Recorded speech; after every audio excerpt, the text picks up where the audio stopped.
Thank you so much for watching Riff TV. Now, this interview is obviously with video, but I don't interview everybody on Zoom. That's why I put it on my Talkin' Rock with Meltdown podcast. We talk to rock artists from all over the genre. So check out Talkin' Rock with Meltdown wherever you get your podcasts. And now to today's video interview. ZouZou, how are you? I'm doing good. It's great to see you, Meltdown. Great to see you as well. For those that don't know, you've come through the Motor City many times, and we've had some fun times. Let's see, a Mexican restaurant, an Irish restaurant, Yes. and more to come. So The Irish restaurant was good. I like the Mexican one better. I like the whole vibe of it. I think it was, yeah, it was. Yeah. Yeah. I wasn't really down with the Mexican, but I'm done. You guys want to go Mexican? Sure, we'll go there. And it was fun. It was a great night. Nice of you. It was nice of you. You hosted us very well.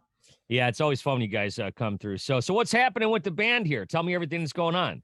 Well, we have a new record coming out in October, and we just released a single, I Seek Fire, August 19th, and did a video for it earlier this summer. The same guy directed Tight-Lipped, so I'm very excited about that. And yeah, everything's going great here. We're about to leave for tour in a couple days, and West Coast first, and then we hit the Midwest.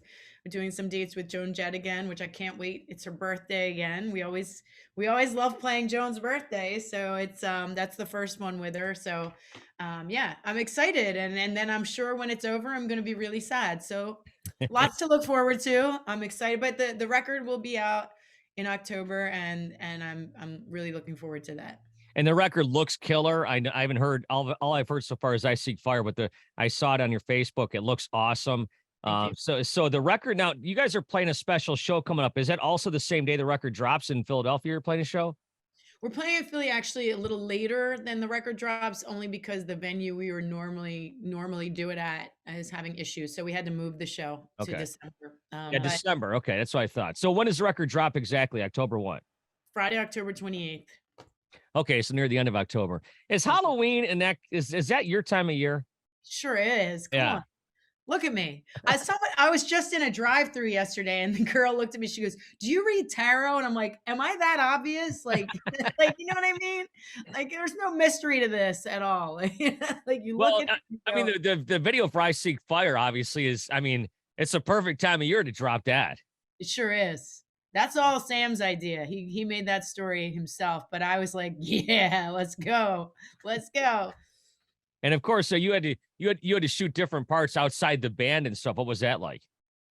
It was good. I actually, the very first day we shot the performance stuff, but we also shot the car, like the very opening scene. And that was one of the first shots we did, and that was outside the performance hall where we had all the roots coming out, and that was fun. And then the second day is when we did the cabin shots, and that was just.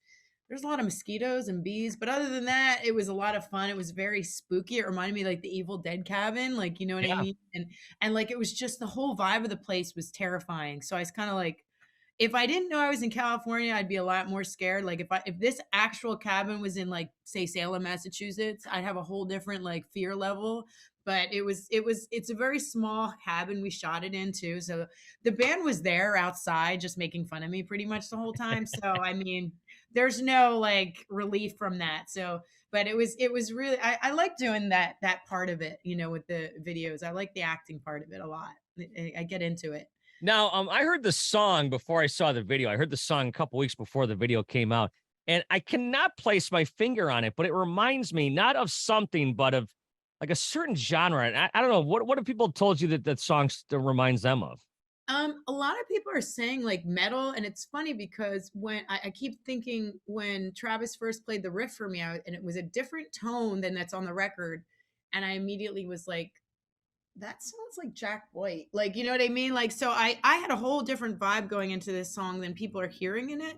But to me, I hear that a lot. I also hear like different things. Some people are saying like Foo Fighters, some people are saying Pat Benatar, and some people are just saying it just sounds classic. Like it doesn't sound like current modern rock. And I was like, it's funny because when we go in the studio, we don't every song, you know, when you do the album, except for Tight Lip, which we did separate from the album, but is on the album, every other song was done in a period of time together. I Seek Fire was one of probably the last ones we added guitar to and stuff. But you know, that was my favorite song when we wrote it. I was like, this is my favorite. And it's like I kind of go like, we bring so many styles. If I told you how many different styles we talk about when we write these songs, you'd be like, what is the final product really? Like you're just like, why does it sound like this? So it's kind of interesting because I honestly, this is probably the only one we've got this much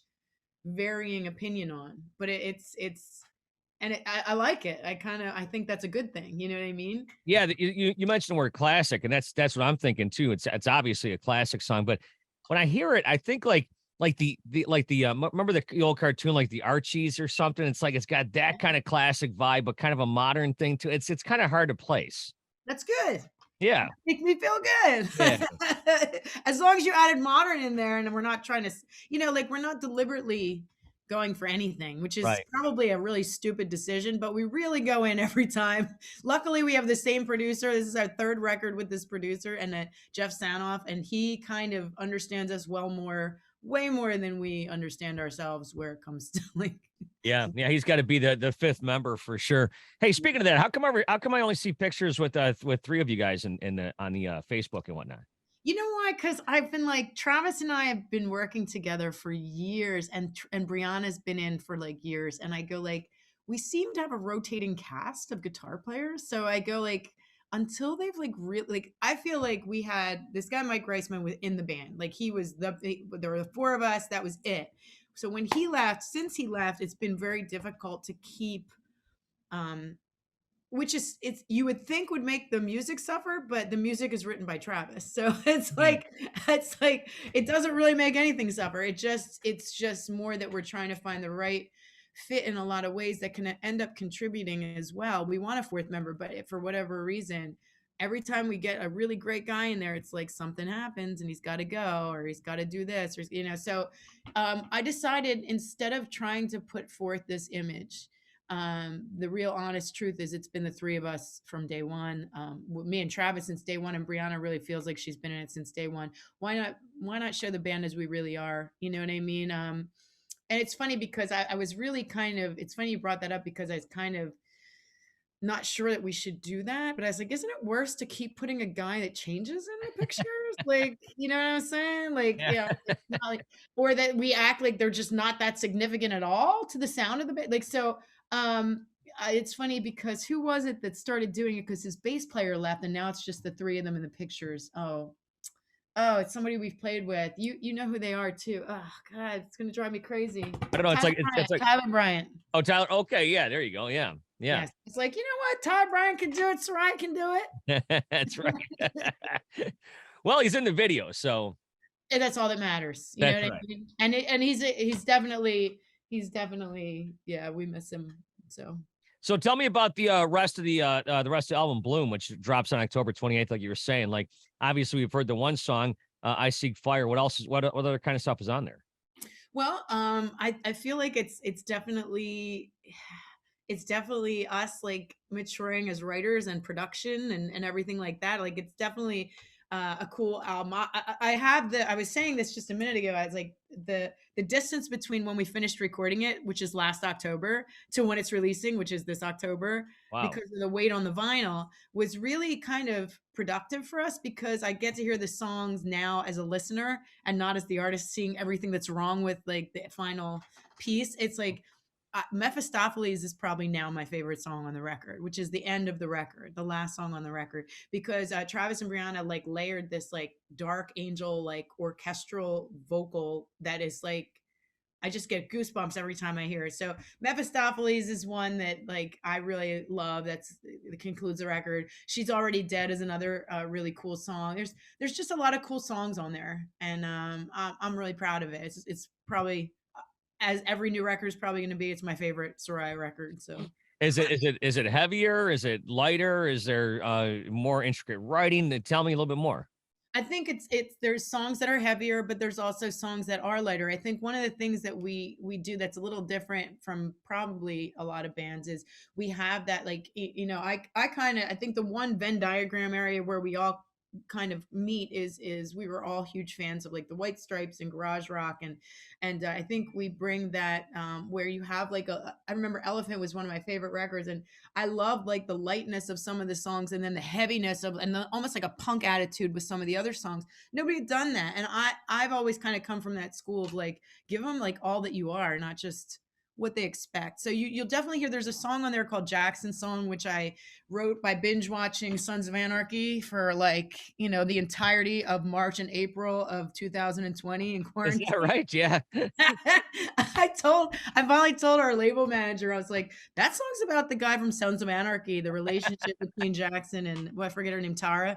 And I was like, that's all it's about. And it was kind of built on the idea of Dolly Parton's The Bridge, if you ever heard that. Which you'll hear it. That's a very light song, although it's about a very tragic, obviously, romance. Yeah.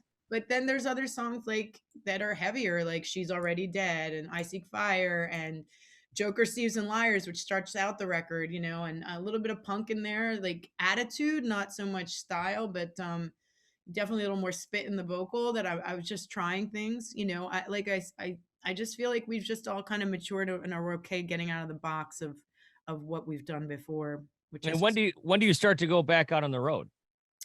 this Saturday. This like literally 2 days from today we leave, and I think our first show is Tuesday night in San Diego, and then we just do we're doing like San Diego, San Francisco, LA, Palmdale, Reno, Nevada, fly home for a couple days to drive out to the Midwest to play the Midwest with Joan, and I think we're playing Indiana and Wisconsin with her, and then we're hitting Chicago and all the way down to Nashville and back up again, everywhere. Detroit, we're heading everywhere.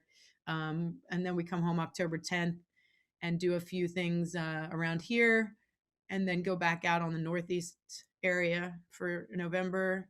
Yeah, I guess when you come through Detroit, we'll have to go to a Benihana or a hibachi restaurant this time or something. We should keep it always fresh, Meltdown. That's right. Always right. fresh. You definitely bring us to the best places, and we always get to visit Nick, which is cool. The vinyl store. That's Nick from Rock City Music. Yeah, for sure. I won't even look at the instruments in that store because I don't have that kind of money right now. So yeah, right. Yeah, you got to sell some records here, man. Yeah, we got to sell the record first. Yeah. How excited are you for October 28th? What's that? How excited are you for October 28th? I'm very excited. I've been excited since like 2 weeks before August 19th. Actually, when Hammer and the Anvil came out in June, I was pretty excited. But then when I knew it was like a couple weeks before I Seek Fire, I was like, oh, this is going to be good. And then I Seek Fire came out, and then the video came out. It's like bang, bang, bang, bang, bang. It's like that stimulating energy is back. Yeah. I'm like anxious and excited to go on the road. I'm like, it's like such a weird time. You're like kind of worried because we haven't played since June, but we've been rehearsing. But then we're going to or July. And then we go out and it's like 5 in a row right off the bat. And I was like, oh my God, are we going to be able to do that? Like, is that okay? And then but then like once you're out there, you're like, thank God, I was bored. You know what I mean? Yeah. So bored. Yeah, and you guys, for all intents and purposes, kind of started, I guess, or started your climb during the pandemic. So now it's like time to really hit the ground running, isn't it? Yes, it is. Yeah, I definitely feel that way. I feel like, especially with this record, already so much has happened. I'm very excited about that, and to see the band, where I feel they've always I'm a fan of my players and of the music, and which is weird because I hated listening to myself before, but I'm just kind of like, go Soraia, go. So I'm very excited to see what's happening for us. And I feel like it's been a long time coming. So I'm excited. Did Steven Van Zandt help you out this record at all? Oh yeah. Yeah. Yeah. He actually co-wrote Hammer and the Anvil with us. Okay. Which was originally called Hammer and the Fire. And he's like, we argued over the word anvil for a while. And by a while I just mean one day, but that's a while for us. So I was like, I don't know about that word. I was like, I don't know. And then he would just tell me, I've never heard that word. That's a good word. And we went back and forth we didn't even argue in person. We argued via email, which was fun. And then I was like, you know what? I woke up the next day and I was like, you're right. Let's try it. It's not the end of the world. If it sucks, it's not the beginning of life. If it's not, so That also comes, I think, with time. But he did that. He also produced the B-side of the single we released in June, which was a cover of Heartbreaker by the Rolling Stones. Yeah. Did That was that great. song. It Yeah. was the very first song I ever sang. Wow. Really? I think I always say that, but I really think that the Pretenders, that Pretender Back on the Chain Gang was the first song. I think it might have been the second song, but it's one of the first songs I ever did live. And I was like, wouldn't it be full circle if we did that song now? And he came in halfway through the recording of it. We were almost done. And he's like, oh no, you did it just like the Stones. You can't do that. And I was like, well, I'm kind of honoring the first, the way I used to do. It's like, no, I don't care. Like, it's like, let's try that again. Like, so yeah, he stayed that, and we ended up spending 2 or 3 days just on that one. So, it's always fun. He just walks into his office and he sees us there and he's like, let's do something. It's never like planned ever. Like, right. You can't plan it with him. It doesn't work that way. And Chrissie Hynde, I can't imagine you doing any Chrissie Hynde songs. That's why I try not to do Chrissie Hynde songs. Weren't we talking about it? Didn't you meet her or her brother or something in Cleveland? That's funny you say that. I just talked about this with Terry at WDHA. I never heard of her, but keep going. Yeah. I was like, I don't know if I'm supposed to say those things or not. But anyway, so we walked in. I walked into this club in I think it was the first time. It was like 2 nights before we, for the first time, hung out when we went to the Mexican place. Yeah. We ate. Or I walked into this club and there's like, I forget what club it is, and I forgot it the other day too. And in Cleveland. Yeah. And there's like a big room that his jazz band was playing and a small room. And I walked in the green room downstairs and he's like, oh my God, I thought you were my sister. And I was like, oh, that's a pickup line. You know what I mean? Like, I was kind of like, oh no, it's going to be, we're a shared green room with this guy. Like, you know who he was? No. So it could have been anybody. No. And then I sat down. He's like, you know what my sister is? I was like, no, I don't. Why would I know who your sister is? And he's like, Chrissie Hynde. I was like, come on now. Like, and he was telling me, yeah, Terry Hynde is his name. He actually, you'll see him on our page a lot. He's really supportive. He loved us. He came and watched us, and he still writes under almost all our posts. It's adorable. No, but yeah, he said he's actually a musician himself. He plays sax. So that's great and a little bit creepy at the same time. I'm just kidding. I said. Hey, speaking of creepy, so it is coming up to the Halloween. So do you have any particular horror movies that you like? Every one of them. No, I can't watch Possessions. Don't show me Possession. Really? I will not sleep for years. Okay. Years. And that's not an exaggeration at all. I want to watch the Devil in Ohio, that series. I right now I'm watching Sandman.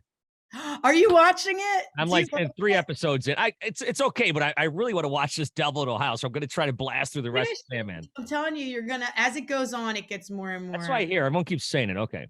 Yeah, trust me.